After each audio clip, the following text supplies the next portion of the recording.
గిద్దలూరులో కృష్ణంశెట్టిపల్లిలో ఉద్రిక్తత చోటు చేసుకుంది. అమరావతి అనంతపురం జాతీయ రహదారిపై ఆనంద్ అనే వ్యక్తి కుటుంబ సభ్యులు ఆందోళన నిర్వహించారు.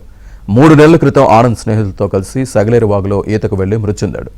ఈ ఘటనపై దర్యాప్తు చేపట్టిన పోలీసులు తమకు న్యాయం చేయటం లేదని రోడ్డుపై చెట్ల మొదలను అడ్డుగా పెట్టి నిరసన చేపట్టారు.